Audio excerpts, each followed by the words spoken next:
আরে ভাই ইউকে থেকে প্রচুর ভিসা উঠেছে। আরে ভাই ইউকের ঝুলি তো ভরে গেছে পুরা। কি যে বলছেন, খালি ভিসা আর ভিসা ভাই। এত ভিসা কেমনে হচ্ছে, আসলে গোপন টিপসটা কি? কাছে আসেন একটু বলি, দূরে থাকলে তো শুনতে পারবেন না। গোপন জিনিস তো কানে মুখে কথাই ভালো, তাই না? কাছে আসেন। ওকে আসলাম, বলেন। সো ইউকের ভিসা রেশিও এখন খুবই ভালো, তাই তো? কেন এত ভিসা পাচ্ছে এবং যারা রিজেকশন খাচ্ছে, কি কারণে রিজেকশনগুলো খাচ্ছে, বা যারা অফার লেটারগুলো পাচ্ছেন না, কেন পাচ্ছেন না? তাহলে আসুন কিছু ছোট্ট ছোট্ট টিপস নিয়ে কথা বলি। সেটা হচ্ছে, আমরা অনেকেই পলিটিক্যাল সায়েন্স, সোশিওলজি, দেন হচ্ছে কম্পিউটার সায়েন্স, এগুলো নিয়ে পড়াশোনা করি, কিন্তু আমরা চিন্তা করি যে আমরা আমাদের ট্র্যাকটা চেঞ্জ করব, আমরা অন্য ট্র্যাকে পড়াশোনা করব। সো যারা অন্য কোনো ট্র্যাকে পড়াশোনা করবেন, তাদের তো অবশ্যই ভার্সিটিকে দেখাতে হবে কোনো না কোনো রিজন যে কেন আপনি অন্য ট্র্যাকে যাবেন, আপনার কি ওই ট্র্যাকে কোনো রকমের স্কিলস আছে কি না। সো যেটা করতে হবে সেটা হচ্ছে যে আপনাকে একদম লিগেল ওয়েতে রাইট এসওপি লিখতে হবে, একদম এক্স্যাক্ট। আপনাকে গ্যাপ এক্সপ্লেনেশনটাও দিতে হবে এক্স্যাক্টভাবে, ঠিক আছে? আপনারা হয়তো বা অনেকের গ্যাপ আছে 2019, 2022, 20, 21, 22 কিন্তু জানুয়ারি ইনটেক। তো আপনারা যেটা বলছেন যে ভাইয়া করোনা ছিল, ভাইয়া বাসায় প্রবলেম ছিল ফাইন্যান্সিয়াল, ভাইয়া ইউনিভার্সিটিতে চান্স পাই নাই, ভাইয়া কী করবো, তাই তো? তো যেটা করতে হবে সেটা হচ্ছে, ইউকে কিন্তু 20 থেকে ভালোই স্টুডেন্ট নিচ্ছে, রাইট? 21ও হয়ে গেছে, এখন সামনে 22। সো ইউকে কিন্তু আপনাকে কোশ্চেন করবে, তাহলে তখন কেন তুমি আমার ইউনিভার্সিটিতে অ্যাপ্লাই করোনি? তখন কি বলবেন? যে করোনা ছিল? তখন কি বলবেন? যে ফাইন্যান্সিয়াল প্রবলেমের কারণে পড়াশোনা করতে পারেনি? তাহলে তো আপনার ফাইন্যান্সিয়াল দিক থেকে এখনও আপনার কোনো অ্যাফোর্ডেবিলিটি নেই, রাইট? তাহলে আপনি এখন কেন অ্যাপ্লাই করছেন? সো ইউকে কীভাবে আপনাকে বিশ্বাস করবে, তাই তো? এখন আপনি যখন ইউকেতে অ্যাপ্লিকেশন করেন, তখন আপনাকে একটা এসওপি লিখতে হয়, স্টেটমেন্ট অফ পারপাস, যে আপনি কেন, কি কারণে ইউকেতে যাবেন, কেন, কি কারণে এই সাবজেক্টটাতেই পড়তে যাবেন। আপনি বলতে পারেন, যারা ব্যাচেলর শেষ করেছেন, আপনি বলতে পারেন যে ভাইয়া, বা সরি, যে ইউনিভার্সিটি, আমি আমার যে পলিটিক্যাল সায়েন্স নিয়ে পড়েছি সেটা নিয়ে এখন আমি আমার ক্যারিয়ার পাচ্ছি না, আমি চাচ্ছি যে আমি আমার নিজের একটা বিজনেস দাঁড়া করাবো, আমি আমার নিজের বিজনেসটাকে ডেভেলপ করব এবং ইন্টারন্যাশনাল পর্যায়ে নিয়ে যাব, মাল্টিন্যাশনাল কোম্পানির মতো করে আমি আমার বিজনেসটাকে ডেভেলপ করতে চাই। সো সেজন্য আমার স্কিলস দরকার, নলেজ দরকার, আমি সেই নলেজটা গ্যাদার করতে চাই, আমাকে সেই সুযোগটি যেন আপনার ইউনিভার্সিটি আমাকে দেয়। ইভেন অনেকে পড়াশোনা শেষে জব করে থাকেন, যে আমি জব করেছি এই কারণে যে আমি পলিটিক্যাল সায়েন্স বা সোশ্যালজি নিয়ে পড়েছি বা ইংলিশ নিয়ে পড়েছি, আমি বাট জব করেছি আমি বিজনেস রিলেটেড কোনো সাবজেক্টে। তখন আপনি বলতে পারেন যে হ্যাঁ, আমি যখন এখানে জব পাই, এই জবটা আমাকে ইমপ্রেস করে এই সেক্টরটাতে কাজ করতে, এবং আমি আমার জব যেখান থেকে শেষ করেছি বা যেখানে আমি জব করছি, সেখানে আমি দেখছি যে একজন বিজনেসম্যান কিভাবে লাইফ লিড করে, আর যেটা আমার কাছে খুব বেশি ভালো লেগেছে, এবং আমি চাই ভবিষ্যতে একজন বিজনেসম্যান হতে, বা আমি চাই আমার যে কারেন্ট বিজনেসটা আছে সেটা ডেভেলপ করতে, ঠিক আছে? সো আরেকটা ব্যাপার আছে, অনেকে ব্যাচেলর ডিগ্রি কমপ্লিট করেছেন 2019-এ। এখন আপনি যদি বলেন যে আমি 2016 থেকে 17 থেকে জব এক্সপেরিমেন্ট দেখালে তারা আমাকে ওভার স্ট্রং ভাববে বা আমাকে ওভার এক্সপিরিয়েন্সড ভাববে, not like that, because UK আপনাকে কোনোভাবেই অ্যাকসেপ্ট করবে না। কারণ আমরা বাংলাদেশ অ্যাকসেপ্ট করতে পারি যে আপনি পড়াশোনা চলাকালীন নাইট শিফট করেছেন, বা আপনি পড়াশোনা চলাকালীন আপনি যে উইকে যে গ্যাপগুলো থাকতো সেই গ্যাপগুলোতে আপনি ফুল টাইম জব করেছেন। বাট ইউকে একটা রানিং স্টুডেন্টকে কখনোই জব দেখালে ইউকে অ্যাকসেপ্ট করবে না, ঠিক আছে? ওরা গ্রাজুয়েশন কমপ্লিট করার পর যদি আপনি জব দেখান, সেক্ষেত্রে ওরা অ্যাকসেপ্ট করবে, ঠিক আছে? এখন আপনি যদি বলেন যে ভাইয়া তাহলে আমি যারা 20-তে বের হয়েছি, আমার 1 বছরের এক্সপিরিয়েন্স, এটা কি স্ট্রং হবে? অফকোর্স স্ট্রং হবে। কেন হবে না? আপনি এই 1 বছর যে কাজ করছেন, এই একটা বছরই আপনাকে ইমপ্রেস করে ফেলছে। দ্যাটস ওয়াই আপনি ডিসিশনটা নিতে আর লেট করছেন না। আপনি অ্যাজ সুন অ্যাজ পসিবল নিজের বিজনেসটাকে বা নিজে বিজনেসম্যান হিসেবে দাঁড়াতে চান, রাইট? সো দ্যাটস ওয়াই আপনি এই কোর্সের জন্য যাচ্ছেন। মনে রাখবেন, এসওপিটা লিখতে হবে এমনভাবে যে উইলিয়াম শেক্সপিয়র যাতে কবর থেকে উঠে এসে লিখে দিয়েছে এরকমভাবে লিখতে হবে। সো যখন এসওপি লিখবেন অবশ্যই মাথায় রাখবেন যে কারেক্টভাবে আমি লিখতে পারছি কিনা। আর ডকুমেন্টেশনের ব্যাপারে যেটা বলছিলাম, যে ডকুমেন্টেশনগুলো যখন আপনি সাবমিট করবেন, কোনো দরকার নেই যে আপনি 2 বছর 3 বছর আগের থেকে আপনার মামা চাচা খালু আছে, আমি 2 বছর 3 বছর আগের থেকে, বা নিজের বিজনেস আছে, নিজের বিজনেস থেকে 2 বছর 3 বছর আগের থেকে এক্সপিরিয়েন্স দেখাই, আমার এক্সপিরিয়েন্সটা তো স্ট্রং হবে। কোনো দরকার নেই। যতটুক দরকার ততটুক দেন, এর বেশি দেওয়ার কোনো প্রয়োজন নেই। যদিও আপনি দিতে পারেন, এখানে একটা ছোট্ট টিপস দিয়ে দিই, একদম গোপন।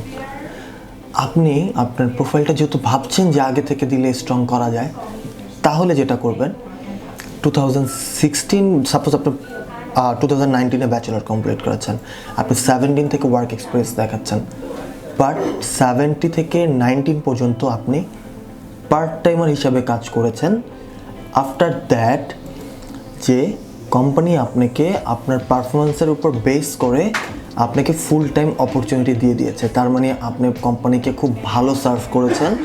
দ্যাটস ওয়াই ইউনিভার্সিটি আপনাকে দ্যাটস ওয়াই কোম্পানি আপনাকে সেই সুযোগটা দিচ্ছে আপনাকে অ্যাকসেপ্ট করার জন্য, রাইট? সো এই জিনিসগুলো মাথায় রাখতে হবে। আর যারা আপনারা ব্যাচেলর শেষ করেছেন, ব্যাচেলরের পরে বলছেন আমি জব করেছি, হ্যাঁ গুড, আপনি জব করেছেন, কিন্তু আসলে ওই টাইমটাতেও ওরা যারা আমি মনে হয় ব্যাচেলর নিয়ে বলেছি, যারা এইচএসসি শেষ করেছেন, এইচএসসি পর জব করেছেন, তারা হ্যাঁ ওই টাইমটাতে জব অ্যাকসেপ্টেবল হয়, আবার হয়ও না। যে হয় তখনই যখন আপনি কেন জব করেছেন এইচএসসির পরে, কেন আপনি না পড়াশোনা করে কেন জব করেছেন, তখন হয়তো আপনি বলতে পারেন আমার ফ্যামিলিগত প্রবলেম বা আমি ফাইন্যান্সিয়াল প্রবলেম, যে কারণে আমাকে জব করতে হয়েছে। এখন আমার ফাইন্যান্সিয়াল দিক থেকে আমি স্ট্রং এবং আমি জব করে আমার নিজের ভরণ পোষণটা আমি নিজে দিচ্ছি।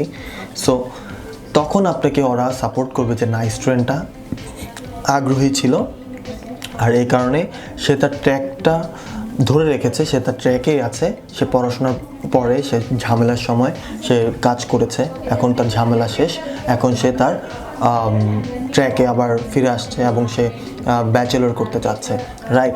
অনেকে 3 বছরের ডিপ্লোমা নিয়ে এসে বলেন ভাইয়া মাস্টার্সে করব, বা বিএসএস 3 বছর করে নিয়ে এসে বলে যে ভাইয়া মাস্টার্স করব। একটা জিনিস মনে রাখবেন, ইউকের মাস্টার্স করার জন্য ব্যাচেলর ডিগ্রি, যেটা 4 বছরের ব্যাচেলর ডিগ্রি, অবশ্যই ব্যাচেলর ডিগ্রি হতে হবে 4 বছরের, তাহলে তাদের ইকুইভ্যালেন্ট হবে। সো আপনারা যখন অ্যাপ্লাই করবেন, কেন অ্যাপ্লাই করছেন, কী কারণে অ্যাপ্লাই করছেন, সব কিছু ভেবে চিন্তে ডকুমেন্টগুলো জমা দিবেন। আর ডকুমেন্টারি গুছানোর সময় বা সাবমিট করার সময় ডকুমেন্টেশনগুলো, তখন অবশ্যই মাথায় চিন্তা রাখবেন যে আমার প্রত্যেকটা ফাইল, প্রত্যেকটা ডকুমেন্টস কি একদম লিগেল আছে কি না, ঠিক আছে? যদি আপনি দেখেন যে ভাই আমি মাত্র ভার্সিটি থেকে বেরোচ্ছি বা মাত্র পড়াশোনা করে বেরোচ্ছি, আমি এখন এই লাইনে থাকবো না, ওই লাইনে যাবো, এই জন্য তো আমাকে ওয়ার্ক এক্সপিরিয়েন্স দেখাইতে হবে, এখন কি করব? আপনি মাত্রই বের হয়েছেন, আপনি ওয়ার্ক এক্সপিরিয়েন্স কীভাবে দেখাবেন, তাই না? সো আপনাকে যেটা করতে হবে, আপনাকে তাদেরকে বোঝাতে হবে যে আমি এই ট্র্যাকটাতে যে ছিলাম, এখন এই ট্র্যাকটা আমার কাছে আসলে ফুল মনে হচ্ছে না যে আমার জন্য পারফেক্ট, বাট আমার নিজের এটা আছে, বিজনেস আছে, বা আমার নিজের কোনো বিজনেসকে অলরেডি আমার নিজের কোনো বিজনেস আছে, বা আমি চাচ্ছি যে মাল্টিন্যাশনাল কোম্পানিগুলোতে এই লাইনগুলোতে কাজ করতে। আমার অলরেডি কাজিন কাজ করছে, যেটা আমাকে অনেক বেশি ইন্সপায়ার করেছে। আর সাবজেক্ট চয়েসের ব্যাপারে অবশ্যই খুব ভালোভাবে চিন্তাভাবনা করে চয়েস করতে হবে। আপনি সিএসসি থেকে পড়ে আসছেন, পলিটিক্যাল থেকে পড়ে আসছেন, সোশ্যাল থেকে পড়ে আসছেন, বা ত্রিপলি থেকে পড়ে আসছেন, হুট করে আসে বললেই হবে না ভাই আমি বিজনেসে পড়বো, এটা সম্ভব না ভাই।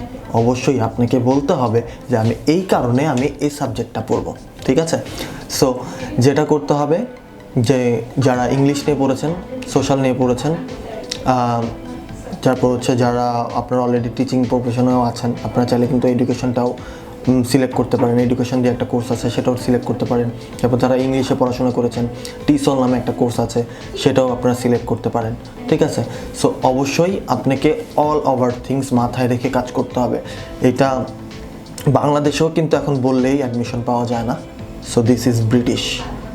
ওরা আপনার চেহারা দেখে, আপনার সার্টিফিকেট দেখে আপনাকে কিন্তু সহজেই দিয়ে দেবে না। অবশ্যই আপনি জেনুইন কিনা, আপনি একদম জেনুইন স্টুডেন্ট কিনা, সেটা তারা অবশ্যই পর্যবেক্ষণ করবে। আর তারপরে তো ভিসার ব্যাপার আছে। এখন আপনি যদি কোনো ডকুমেন্ট ফলস নিয়ে এসে ভিসাতে অ্যাপ্লাই করেন, ভিএফএস টিমকে যে আপনি এই যে একটা চার্জ দিচ্ছেন, কেন? তারা আপনাকে যাচাই করার জন্যই তো চার্জটা দিচ্ছেন, তাই না? সো আপনাকে যখন যাচাই করবে, আপনি কতটুকু কি হতে পারেন তার থেকে অ্যাডভান্স তারা মাথায় নিয়ে বসে থাকে। সো আপনি যদি ডালে ডালে চলেন, তারা চলে কিন্তু অলমোস্ট পাতায় পাতায়। সো আপনি আবার বললেন না আমিও তাহলে পাতায় পাতায় চলবো। হ্যাঁ, আপনি পাতায় পাতায় চলতে হলে যদি মনেই করেন যে আমি পাতায় পাতায় চলি, তাহলে আপনাকে ডকুমেন্টগুলো এমনভাবেই সাবমিট করতে হবে, নলেজটা আপনার নিজের মাইন্ড থেকে এমনভাবেই খাটাতে হবে যে কোনোভাবে যাতে আমার কোনো ল্যাগিংস খুঁজে না পায়।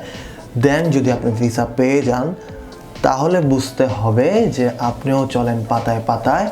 বিএফএস পাতায় পাতায় শুধু একা চলে না। ওই যে আমরা একটা কথা বলি, বাপেরও বাপ আছে। সো তখনই ভাববো যে আপনিও বাপ। Just kidding. সো যেটা করতে হবে সেটা হচ্ছে যে টিপসগুলো মাথায় নিয়ে রাখতে হবে। টিপসগুলো কিন্তু গোপন দিয়ে দিয়েছি, খুবই তলস্বরে, যেটা হচ্ছে বুঝতেই পারছেন। নেক্সট টাইম থেকে এগুলো মাথায় রেখে কাজ করবেন। আর আমার ইউকের ঝুলি অলমোস্ট জানুয়ারি ইনটেকের জন্য, সেপ্টেম্বর ইনটেকের জন্য অলমোস্ট হয়ে গেছে। এখন জানুয়ারি ইনটেকের জন্য ইউকের ঝুলি ভরছে। সো সেই ঝুলিতে যদি আপনারও ইউকের ভিসাটা রাখতে চান, তাহলে অ্যাজ সুন অ্যাজ পসিবল সানজানের সাথে দেখা করুন। সানজান টিম আছে আপনাকে হেল্প করার জন্য, first to last all service দেওয়ার জন্য সানজান রয়েছে। আপনার এসওপি থেকে শুরু করে, আপনার অ্যাপ্লিকেশন থেকে শুরু করে, visa application, credibility test, visa embassy interview, all over all things. এবং আপনি যদি বলেন ভাই আমি একটু ভিআইপি, আমি ওখানে গিয়ে আমার পিক আপ লাগবে, সেটাও সানজান আপনাকে দিয়ে দেবে। সো চিন্তা না করে, দেরি না করে চলে আসুন সানজানে। আমি আরিফ আছি সানজানে আপনাদের জন্য সব সময়। তাছাড়াও আছে আমার সানজানের টিম। সো এই পর্যন্ত ভালো থাকুন। এখন অবধি যে ইনফরমেশন দিয়েছি সেগুলো নিয়ে ভালো থাকুন, সুস্থ থাকুন। আগামী কোনো ভিডিও নিয়ে দেখা হবে আগামী কোনো দিন, আগামী কোনো পর্বে, আগামী কোনো সময়। সেই পর্যন্ত ভালো থাকুন, সুস্থ থাকুন। আল্লাহ হাফেজ।